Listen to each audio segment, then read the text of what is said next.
Let's talk about all the different kinds of relationship dysfunction that we have been trained to call normal. First of all, we're all taught real young that love is conditional. So when somebody says, prove it, we often don't even flinch. You jump through all these hoops, not realizing that by doing that, it creates a power imbalance. You put them on a pedestal, you're chasing their approval, and you're calling it connection. Real love doesn't require proof. It needs presence. Number 2, being the emotional caretaker in your relationships. Somewhere along the way, we confused being loving with carrying somebody else's emotional weight. You became the fixer and the feeler and the person who holds it all together. You momentarily feel good for being of service, but eventually you get resentful because it's not reciprocated. The truth is you don't have to carry it all. Put down the responsibility and the problem is solved. Because that's not love. That's self-abandonment dressed up as devotion. When you stop enabling people's emotional immaturity, you take your power back. Number 3, constant anxiety when somebody doesn't text you back. That spiral that you go into when your phone is quiet, it's not about them. It's about a wound inside of you calling you for your own attention.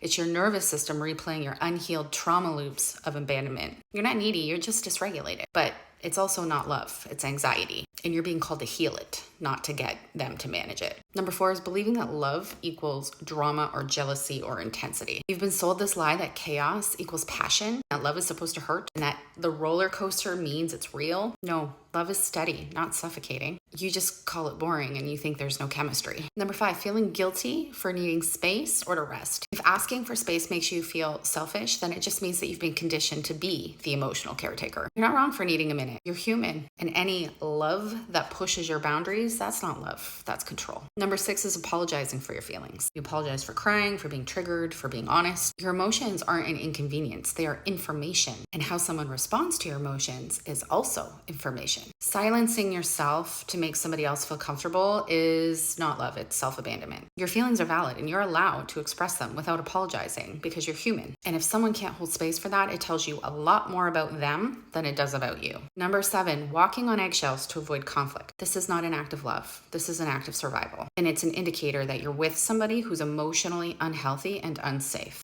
Your body is telling you to get out. Number 8, being more loyal to potential than reality. Seriously, time is an illusion. The only moment that exists is the present one. So maybe you're remembering how it was, or maybe you have hopes for how it could be, but potential is a story. Reality is the data. You're not loyal. You're living in a delusional version of reality. Number 9, thinking emotional neglect is just who they are. When somebody can't or won't meet you emotionally, it's easy to normalize it, especially with all of this attachment theory that you sink yourself into. You tell yourself, oh, they're just not expressive. Emotional unavailability isn't a personality trait. It's a coping mechanism. Genuine love requires emotional presence. And then staying in a relationship with someone who drains you because they don't hit you.